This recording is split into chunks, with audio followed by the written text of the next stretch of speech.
Hello, everybody. It's the Flippin Bunch. We're here on a Wednesday night, and we have me in the house. My name's Dar. I am from DIYs by Dar. I like to flip furniture. In the last 4 years, I have been a maximalist. So we are going to go next to Marah. Marah, tell us about yourself. I'm Marah Fanning, and I have Borderline Furniture RX. And I think my claim to fame is I just like everything broken. I mean, yeah, because it's not borderline.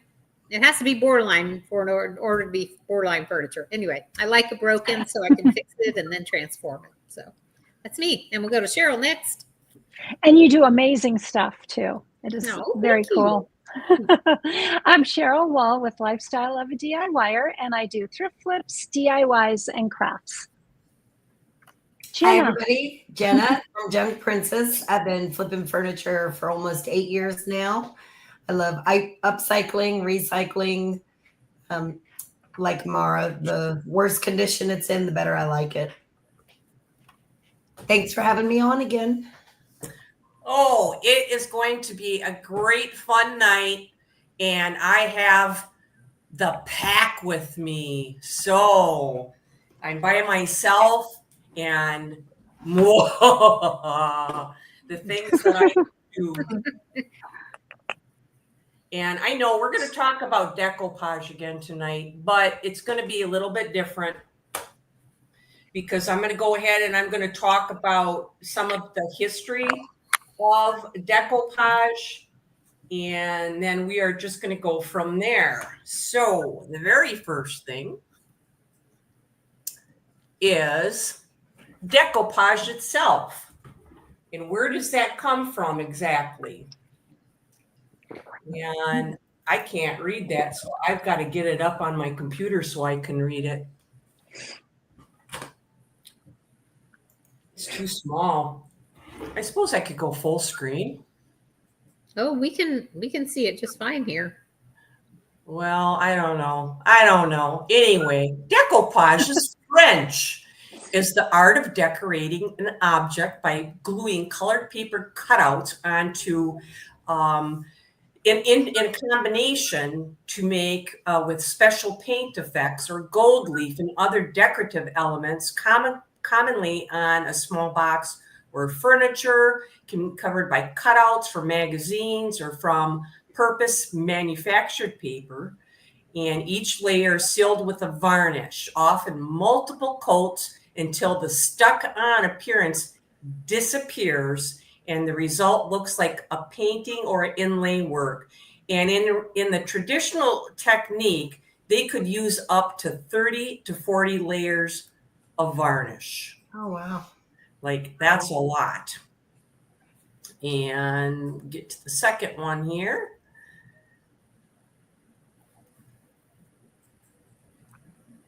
And a three-dimensional decoupage is also referred to, it had a special name, a pyramage.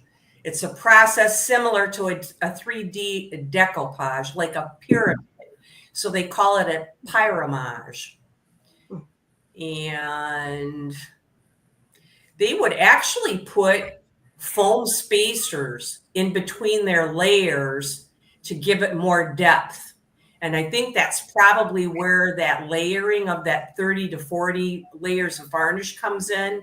So in between each layer of paper, they would put a foam spacer in between there to build it up, giving it a pyramid effect. And a person who does decoupage is known as a decoupeur or a cutter. You guys know you were cutters. So when we actually take it back to the actual origins, it is coming from Middle French, découper, meaning to cut or cut from something. And the origin of decoupage is actually out of East Siberia, from East Siberian tomb art. Nomadic tribes used to cut out felts to decorate the tombs of their deceased. Then from Siberia, the practice came to China. And by the 12th century, cutout paper was being used to decorate lanterns, windows, boxes, and other objects. And then in the 17th century, Italy, especially Venice, was at the forefront of trade with the Far East, and it generally thought that it is through these trade links that cut the paper out to make the decorations in a lot of their products and things that they used to market and sell.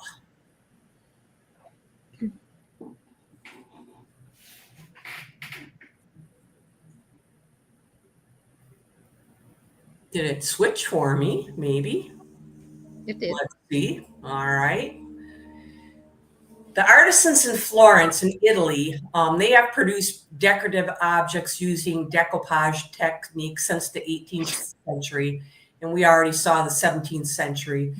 They combine decoupage with other decorative techniques already popular in Florence, such as gilt with gold leaf and carved wood designs. The older techniques were already used to produce articles such as furniture, frames for paintings, and even tooled leather book covers, known as Florentine style crafts. These items are now highly collectible antiques. Florentine artisans made use of decoupage by adding it to the space within a carved gilt frame. And I have an example of that. I'm going to show you a couple. Or by adding decoupage to a wooden plaque. And artisans used pasted reproductions of famous artworks, nearly always religious depictions, in Florentine, what's this word? Triptychs, using decoupage images of biblical scenes as the crucifixion of Jesus as a common motive.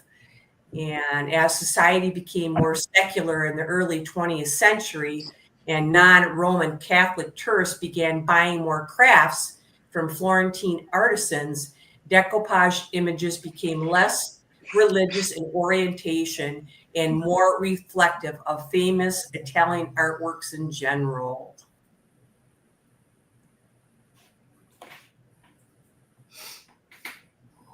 We should be on, the next one is talking about some famous decoupage artists, and the one I'm really fascinated with, they just gave me a couple, and I only really researched down into the one, the Mary Delaney.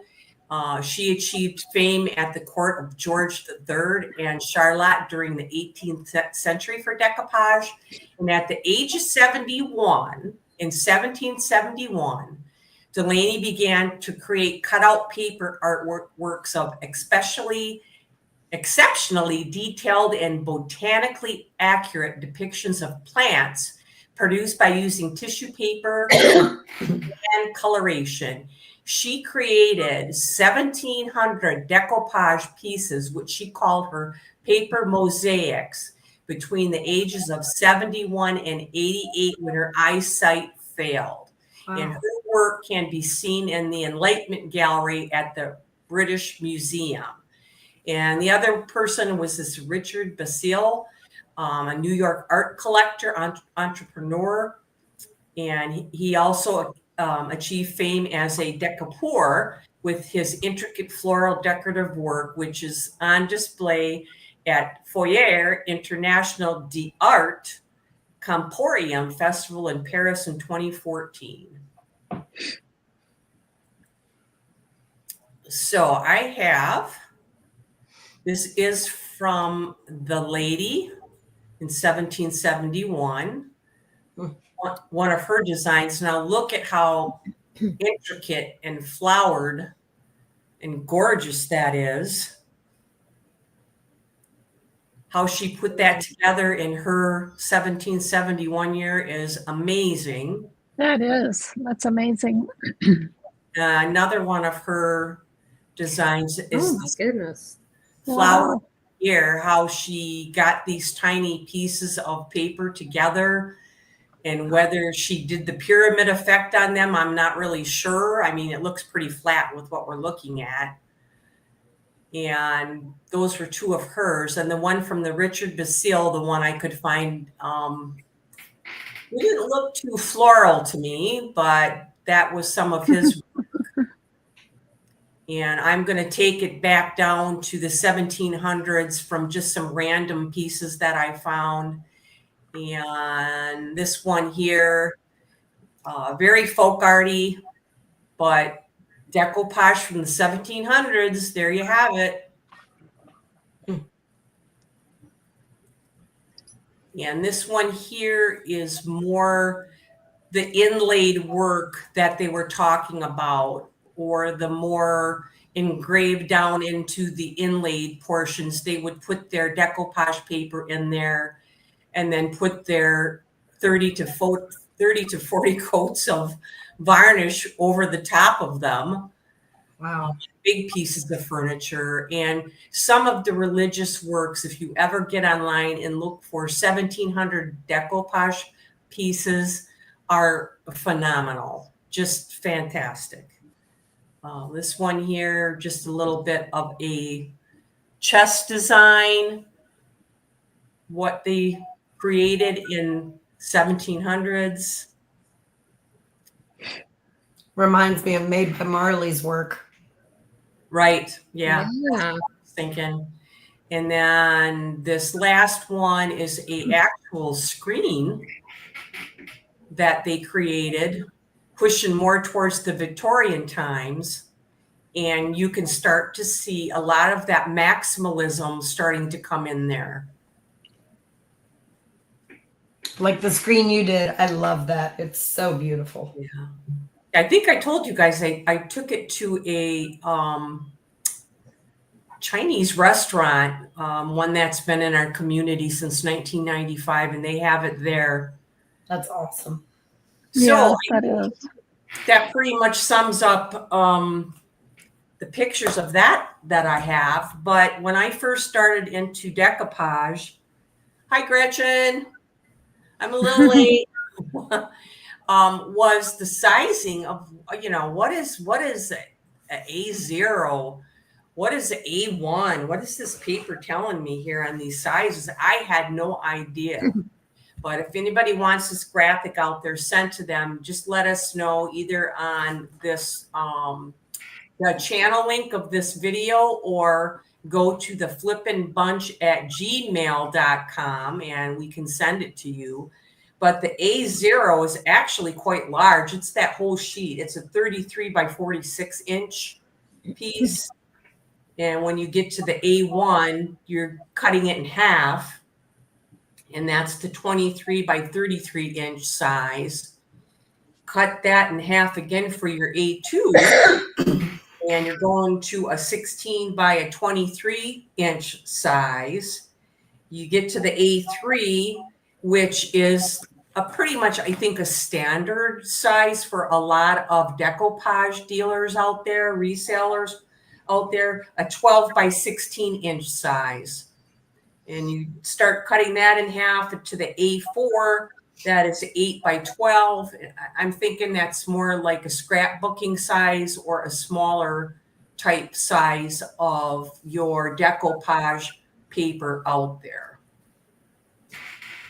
Dar, do you know anybody who sells images in the AO range? I have not seen any, but I've not looked for them either. When I needed one that size, Levon helped me. That was the block poster company. Yeah, I think she's going to do I think she might be up next for hosting, and I think she's going to touch on that for everybody. Man, I don't want to miss that one. Yeah. So when we're talking about paper types, there are so many different dealers out there for paper. So many different types of paper. I've only been privy to the Made by Marley paper, which is a real heavy paper. I've never worked with rice paper. mulberry paper, all the different papers out there. I've not worked with them. I did try napkins once.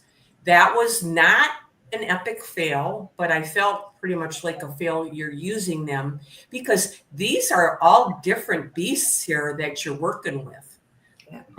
Depending on what you're wanting to decoupage, it may dictate on what type of decoupage paper that you want to use. So I'm going to hit the different types of paper that there actually is out there.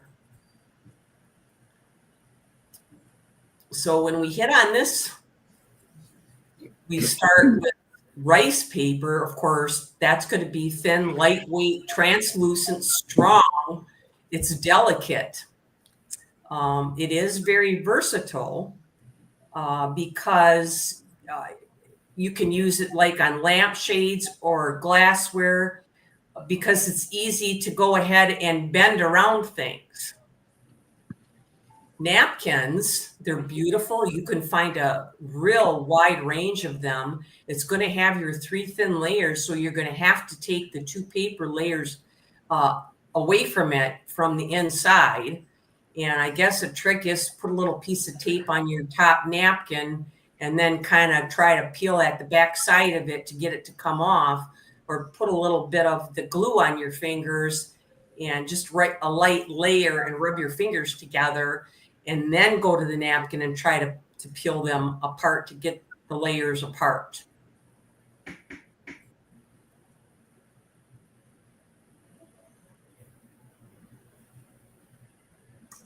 Our second paper type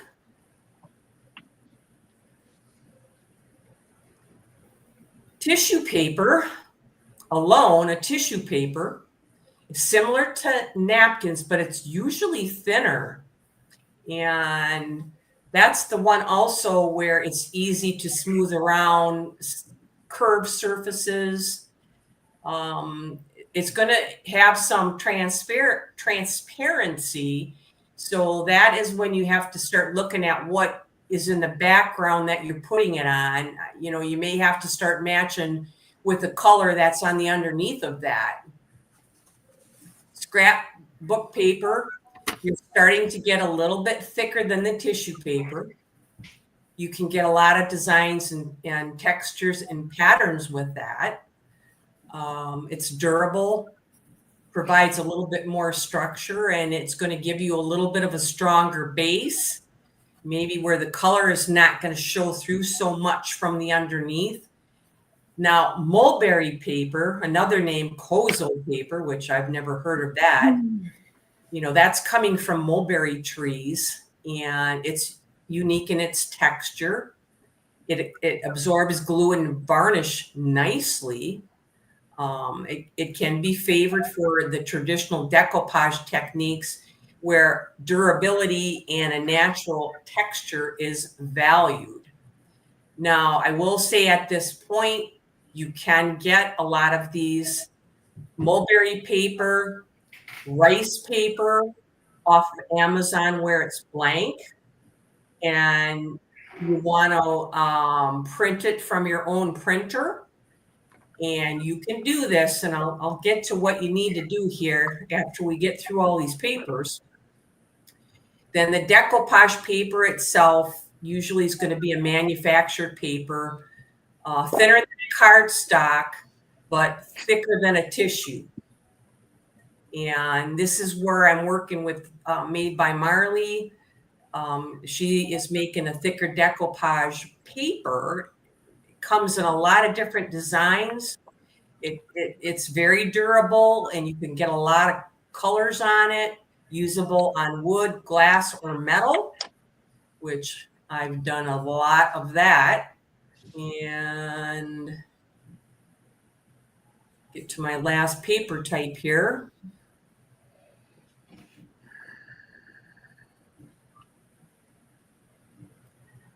Transfer decoupage paper, used for image transfers. And this paper allows designs to be transferred onto surfaces with transparent backing, leaving a seamless finish. It's Designs are often mirrored for text and require a special application technique, and we're going to talk about that. In printer paper and photo paper, regular paper can be used. Laser printer is often the one that they're looking for because it's the way that it's printed versus an inkjet. And I'm going to get to that in a second. Wrapping paper can be used, magazine clippings, postcards, just about anything, really.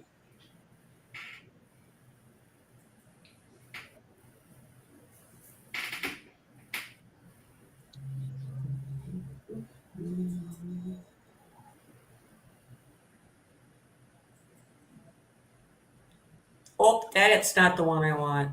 Sorry.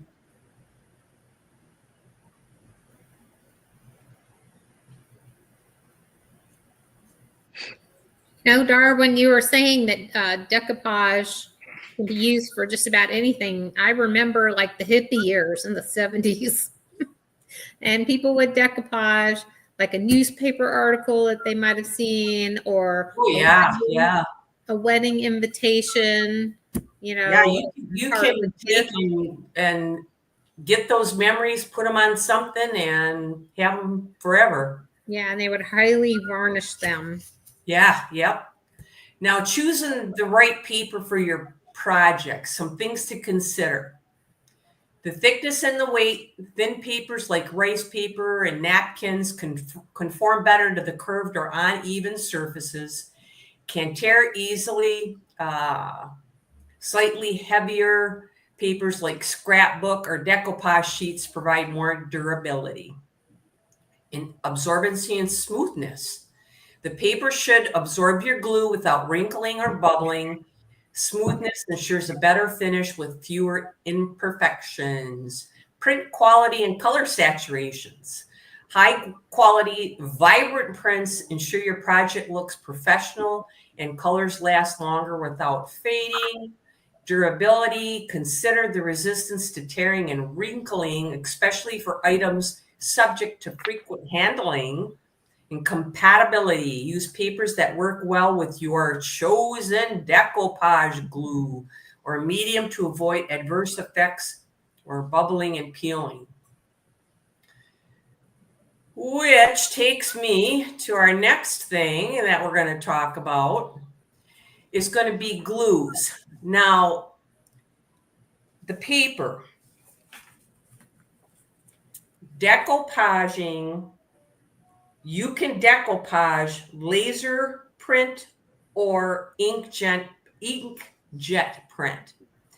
The difference is the laser is going to use a powder to make that image on your paper, whatever you're printing on, whether you're going to take a rice paper, a mulberry paper that you can get off Amazon, and you want to print on your printer at home, okay? And you're going to use it for a decoupage paper. If you use the laser printer, you can use it right away because it printed with powder. If you're going to use an inkjet, that's where the liquid ink comes into play. And that's where the smearing, when you put some kind of glue over the top of it for a decoupage paper, occurs. If you have that inkjet, what you want to do before you try to decoupage with it, let it dry for 15 minutes. Spray both sides of your paper with an acrylic spray. Let it dry for 24 hours. Then you can use it for a piece of decoupage paper. Oh, never knew that. So that's what their recommendations are. Now, one that I found, because it's always water resistant versus waterproof. And I found one that actually said waterproof. I'm not really sure how well it is, but this company has a lot of products, and here it is. It's called Pentart. And right there in that little description down below, it says waterproof. And for 50 mils, which is not a lot, what is it, like $8? Somewhere around there. I may get some just to try it at some point. But the big one, of course, is going to be this brand right here, Mod Podge brand, which is the Plaid Company or Plaid Enterprises.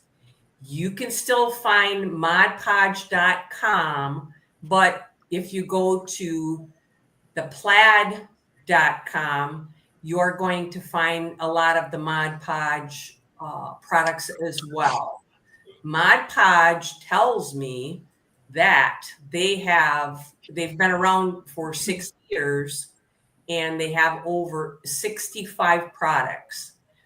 I'm going to share my screen with the Mod Podge group, and I researched a lot of the Mod Podge products, which there's so many out there, way more than I ever thought there was.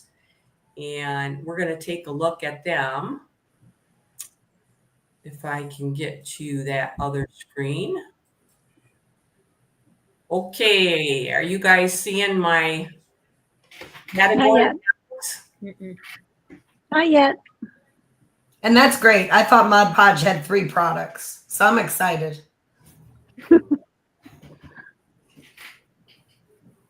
Well, come on, are you going? I'm not seeing it yet either. Hang on, should go. Doesn't that Plaid also, don't they do a paint or something, I think? I think they do. I think they do. Yeah. I'm seeing us, but I'm not seeing it.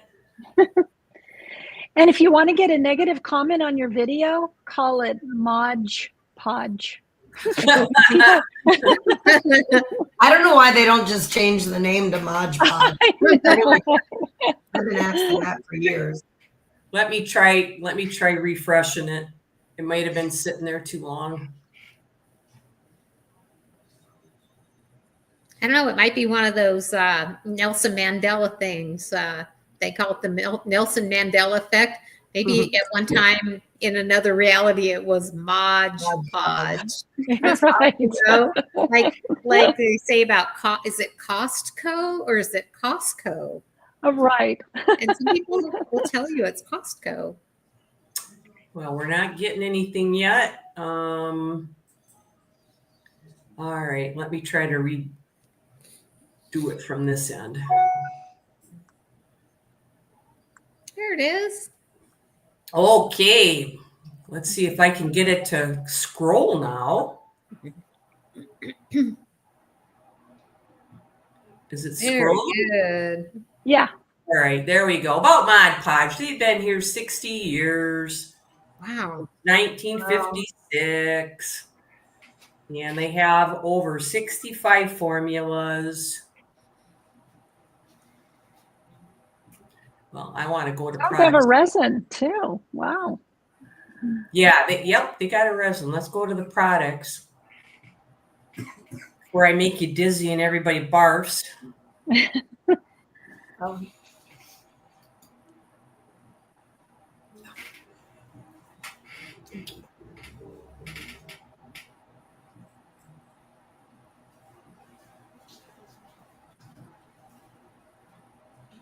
There's such a delay. It's just ridiculous. I'm sorry. Category products, finally there.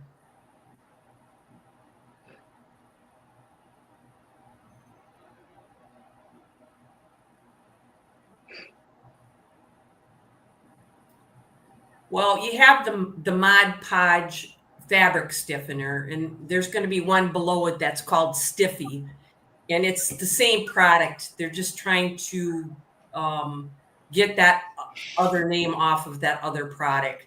So this is for anybody that works with fabric. I don't know, Cheryl, if you do, but trying to make flower petals or a bowl, or any time that you want to make a fabric stiff. And one thing I will mention before I go any further on this website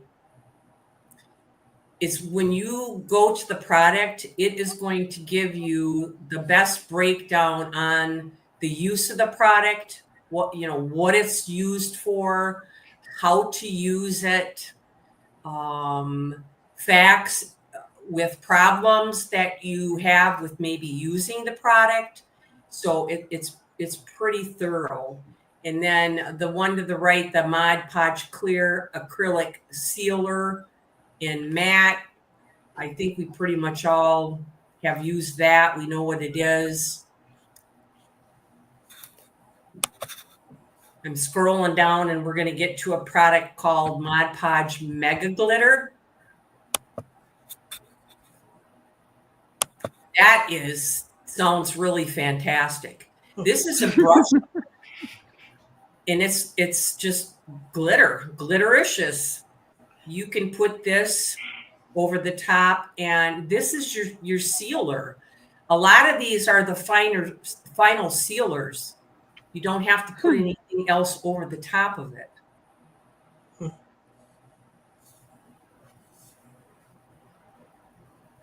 Then we'll get down to the interesting one that I know you want to find out about is that Mod Podge Clear Image Transfer Medium. That one, this is where you can take whatever you've printed off on your printer and transfer it to whatever you want to. Your canvas, your material, your wood, your ceramic product, whatever you print off on your printer, you can transfer to your item with this clear image transfer medium. You brush the medium on and you put that, of course, you got to do reverse image if you're going to do some lettering because you're going to be putting it face down. So make sure you reverse that pattern on your computer before you send it to your printer. Reverse image it. You know what I mean, right? Yeah. This is going to do it for you right here. And I can't remember if you had to put a clear image over the top or not. I would hit the read more where it says read more. It breaks it all down on how to use this product. And so I can't remember offhand if you had to put an additional sealer over the top or not. Most of them you don't have to. We all know what Mod Podge satin is. We use that a lot. It's just going to give you a little more gloss than what the matte is.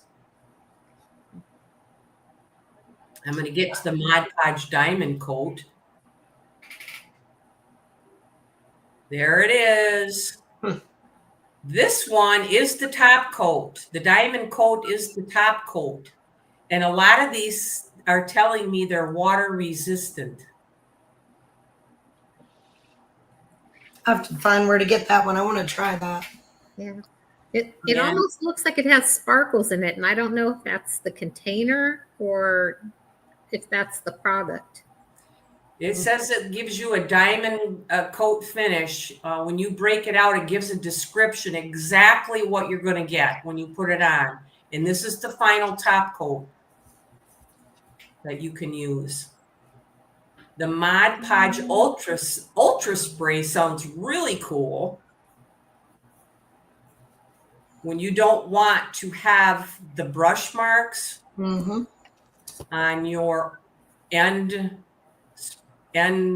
coat, on your top coat, this is what you want to use. And you can use, I mean, when it's describing to you what you can use it on, it's pretty much hitting them all from wood to glass to terracotta to fabric to paper to ceramics. It's pretty much hitting all of them. You can use it on all of them.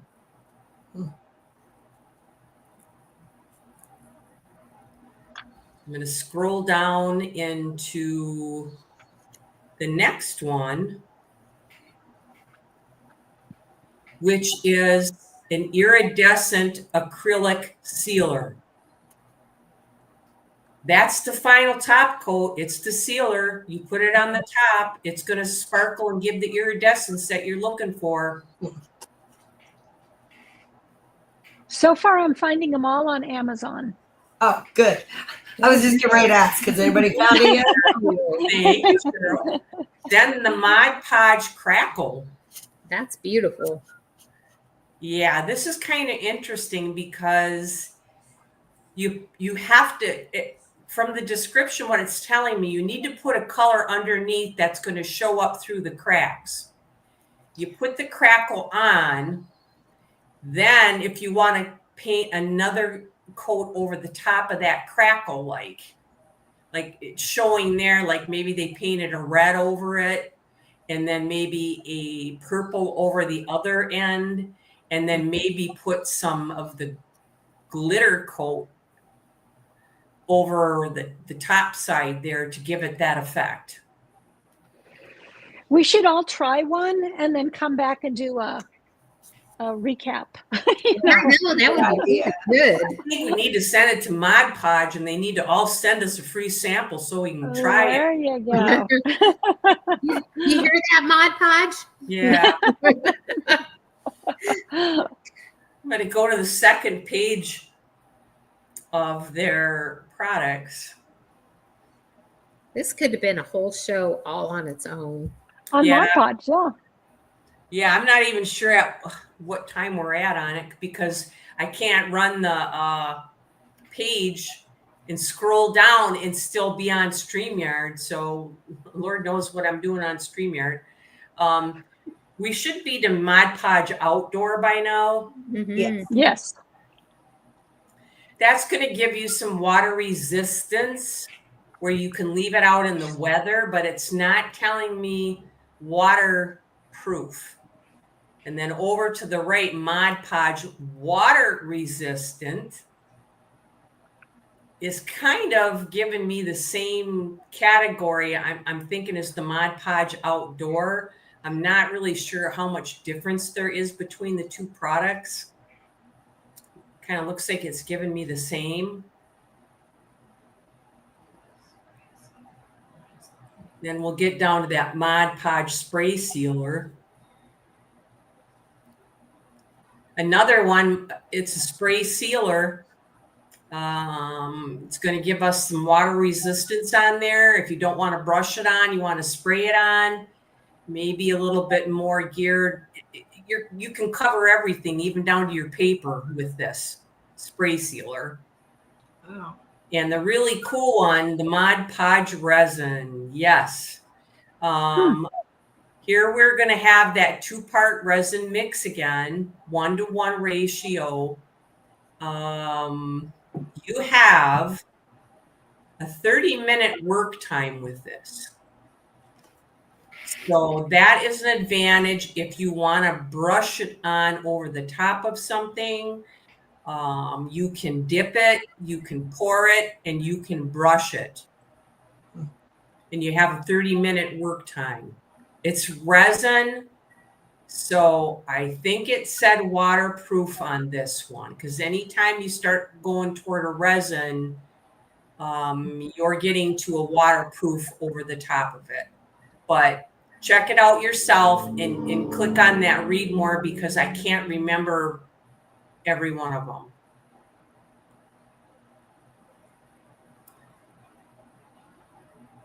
And then we're going to get to something called Mod Podge paper, specifically for a paper craft, collages, cards, which you could use the other ones on that as well.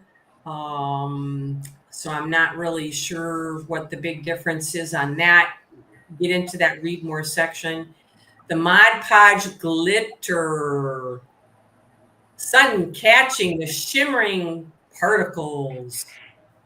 So here is a glitter, and I'm assuming that you're going to still have to put a top coat over this one because it's just a glitter top coat. And interestingly enough, they have one called Mod Podge Furniture. And people are using this on their furniture, which sounds really cool. And it's giving you a little bit more of a water resistance. So in my mind, I'm thinking more like a gator hide.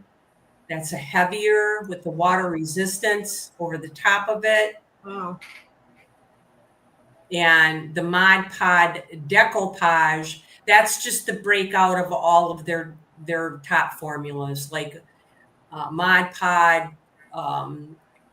Extra Dead Flat, Mod Podge Matte, Mod Podge Gloss, in that realm of just their regular ones that we're used to seeing in their jars that, you know, we purchase.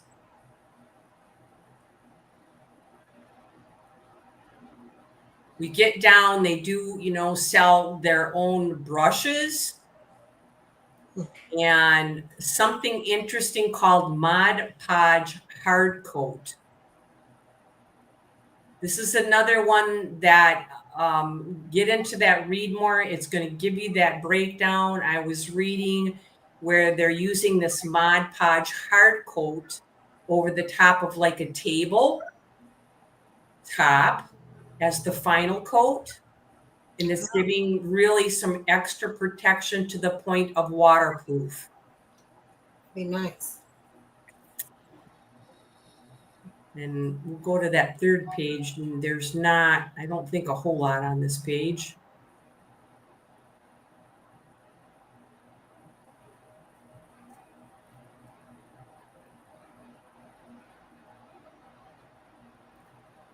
We got your Mod Podge Puzzle Saver. And of course, if you've ever done puzzles, this is what you use to make them firm so you can put them in a nice frame for yourself.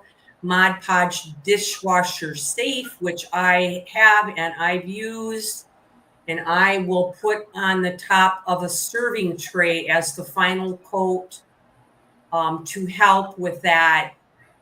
They say you can put it in the dishwasher without harsh detergents, or I just use it on a tray because it makes me feel better if I know somebody's going to want to wipe that off with a damp cloth to get anything off of that.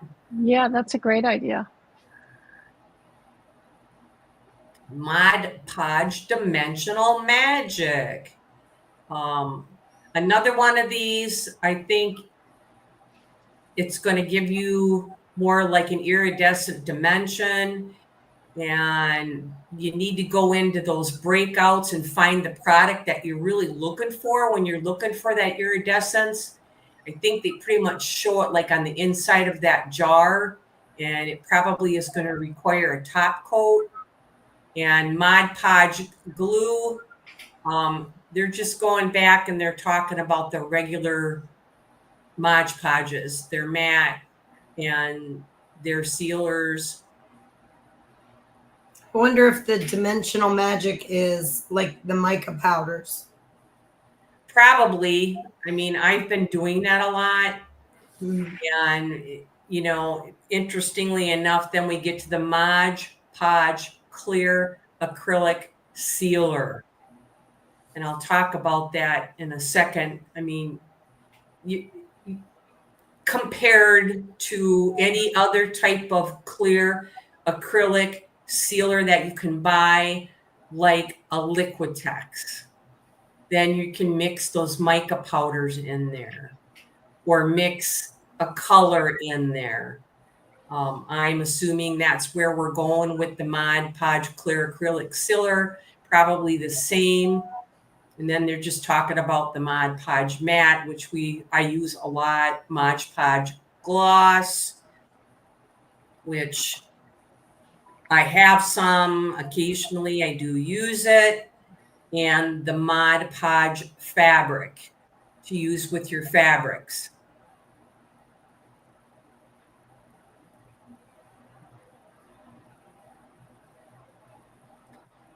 And the last on there is the Mod Podge Spray, which it seems like it's almost a little redundant for their products.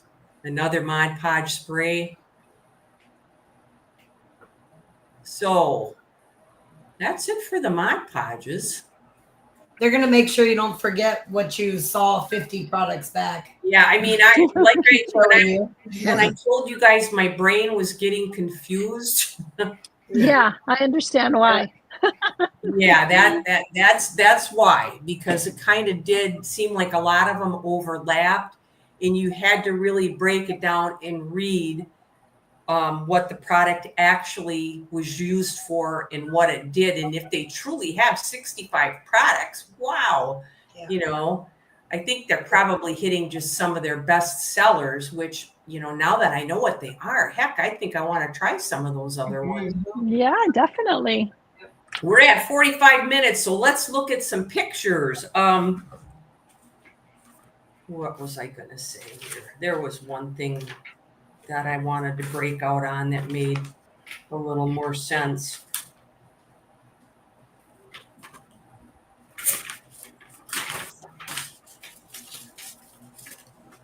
Acrylic versus lacquer versus varnish, because there's a lot of acrylics out there now that I'm seeing listed as an acrylic varnish. All right, an acrylic varnish. Well, acrylic is actually a synthetic plastic. It's a synthetic fiber that's water soluble, but water resistant. So you're going to see a lot of things listed as acrylic varnishes now. So basically, I think that's like what that acrylic sealer from Mod Podge or Liquitex acrylic sealer varnish. They're kind of all the same. What you're putting on the top for a top coat that's going to be resistant to water. Anything that's acrylic. When you get to a varnish, then you're talking waterproof, like a marine varnish or a resin. Something that is like a man-made synthetic that has a resin in it. Then you're talking waterproof right there. Just like probably Mod Podge's resin is waterproof for the top of that. Does that make sense? Mm-hmm. It is very confusing. All right, we'll get to some pictures. I only have one to share. Oh my gosh, that's beautiful. This one is made by Marley Paper with an acrylic sealer over the top, the waterproof, dishwasher safe Mod Podge. So you could wipe that. It was a metal tray off, and then that was a glass container that I put the same paper on. So that is what I put on the top of that. And maybe I could have used something a little bit better now after I'm looking at what Mod Podge has to offer, but dishwasher safe seems to be appropriate for that. Now we're going to go to Jenna, who had this lovely. Tell us about it. That was a block poster actually, because nobody makes the Disney characters or anything that's copyrighted. You can't get it from any of the companies. And then that's what I was talking about. That's one of those huge, 33 by 32, I think that was. So pretty. Yeah, so Lavon printed that on the block poster, and it's a little section, the top left corner, and then where her hand is, top right corner is a section, and down each drawer is a section. And you have to line it all up and put it together. And I'm assuming that Lavon will talk about that. Yeah, when she comes on next time. She really knows what she's doing with those. She did a great job for that for me. And I'm assuming that that little girl in the picture owns that little dresser right there. Yes, she does. That's my son and his wife. He looks pretty happy. Yeah, that's my son and his wife and their goddaughter. Aw. Okay, Jenna, tell us about this one. So this is one of my vendors in my store, my good friend Nicole from Vagabond Paint and Brush. She is taking her decoupage papers that she makes and turning them into canvases. When you touch them, they feel exactly like canvas. I don't know how she's doing it, but she's very talented. She's using one of them special Mod Podges because it was Maybe. yeah. Maybe. And well, she also, so if anybody that wants their own decoupage paper made out of anything of their own, your own pictures of your kids, your dogs, you can send me a message and I'll get you in contact with her. And she prints anything that you want. She does great work with the papers. Does she have a printer or she send it off? She sends it off. Yeah, but she's phenomenal at just creating designs too. You tell her you want a pink pumpkin on a cart and it just comes out amazing. She does great work. Wow. She's created a few for me. I'll be posting soon that I couldn't get made anywhere else. Nobody has the imagination to do it. It was stuck in my head and she put it on a paper. Oh, amazing. Wow. Very cool. She can do anything. So then I think this is Miss Cheryl. Yeah. Decoupage on drop cloth. You were on there a minute ago. Okay, I want to hear how this is done. This is beautiful. Yeah. Well, the way I do it is I put a piece of saran wrap down, and then I put the decoupage medium on the saran wrap, and then I lay the decoupage paper down, like face down. And then I pick up the saran wrap, and then I have better control of putting it all on the fabric without getting the decoupage medium all over the fabric. If that makes sense. Can you mail those? So Can you ship those? Oh, I'm sure you can, because they're just, they'd be easy to ship. Super cute. So the design is put on the fabric prior to sewing.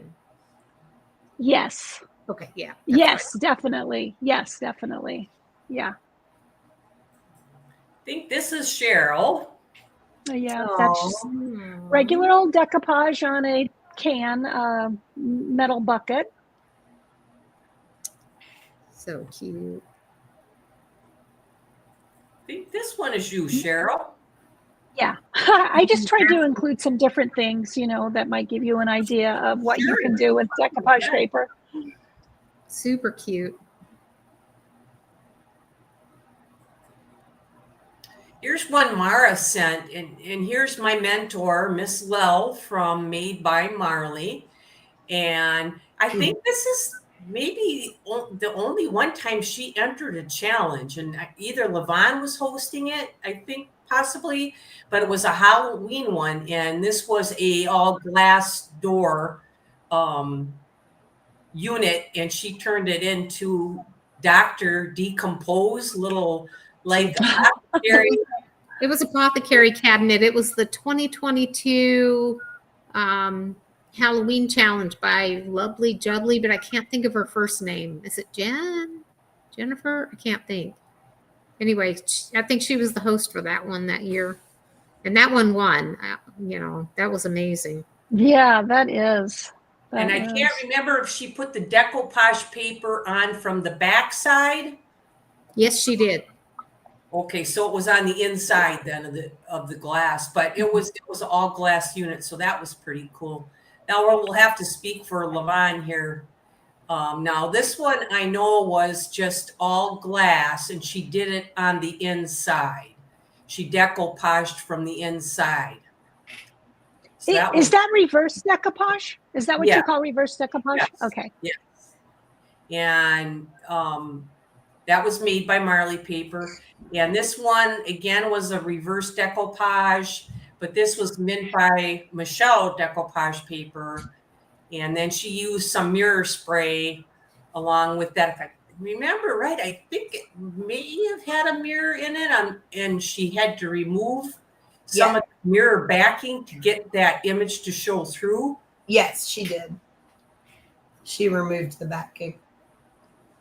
And then this one is the lovely Made by Marley paper, again on a unit that Levon did at Statement Designs. You can see the videos of the creations of these.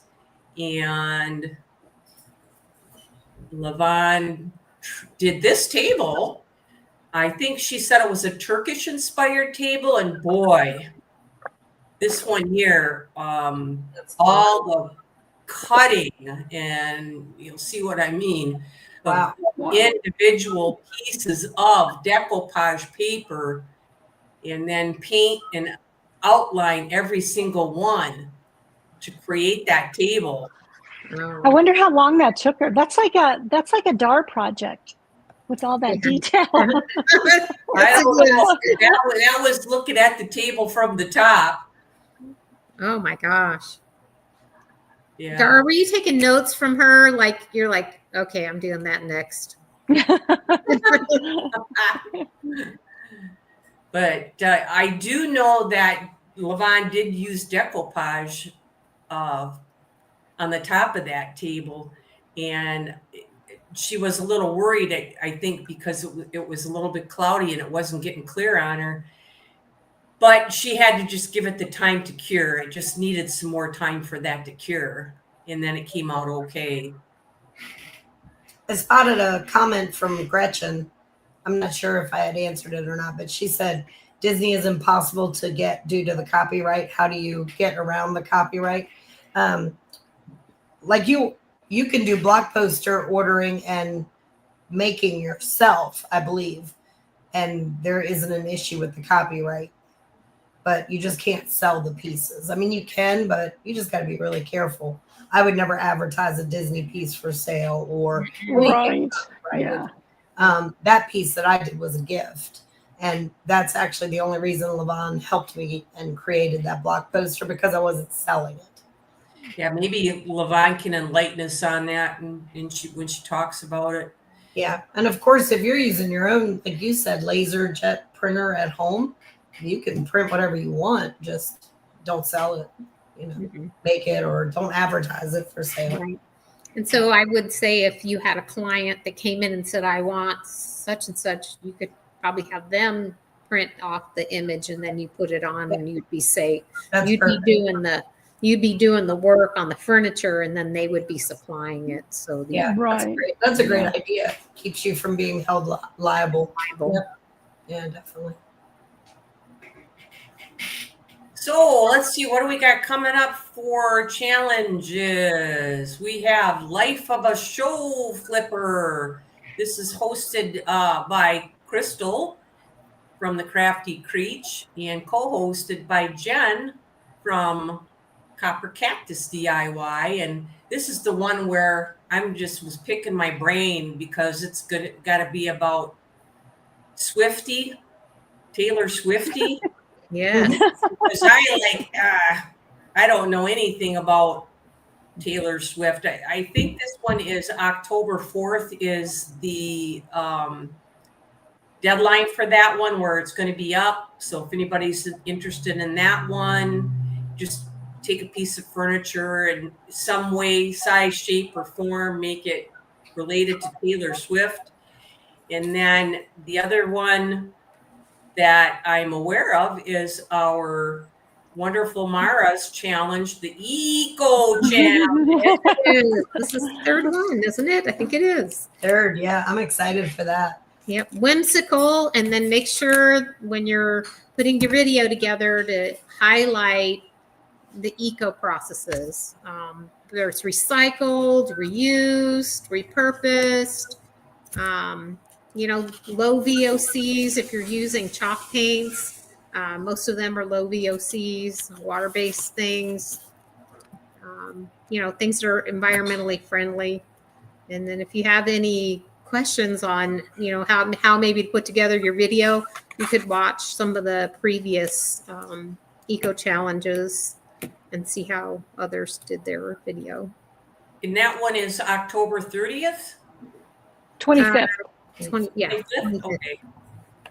Ooh, that means I got 5 days less to work on that one. Yikers. And I know that the Flippin Bunch is hosting one, and Levon will probably have the graphic for that next Flippin Bunch. That one is October 18th, and we're just going to do something fun, not real involved. just finding a old picture from a thrift shop and then painting all your little Halloween stuff on it. I've seen other people do it. It looks like it's a lot of fun. Yeah, Like it does. have a different scene and paint your ghosts in and your witches in and different things. So that one's October 18th. And if you want to be notified of an upcoming show, what you need to do is enter live to 814-515. I think it's 4905. I tell you guys I'm legally blind without my glasses. And if you want to get an email to know when we're coming on, you're going to email live to the flippinbunch@gmail.com. So you ladies have anything else to say or any questions? No, I learned a lot. Yeah, that was I can't wait to get off and go on the Mod Podge website. I know, me too. And to think, this whole time I'm like, oh, I'm doing, Mod Podge, but really it's like an ancient Siberian secret, and we've been doing stuff that was done in ancient it goes way Siberia. back. I thought I even read the 1200s, went way back to then. So yeah, pretty cool. Yeah, it was a couple days I was lost in this deep dive and into it, and my brain was just kind of swirling. So sometimes I can't spit the words out the way I want to. Like this whole video probably could have been done in like 3 parts because it's so massive. So I would like to revisit Mod Podge. But hopefully everybody understood where I was going with it. Oh yeah, it was great. Thank you so Yeah, much. no, good.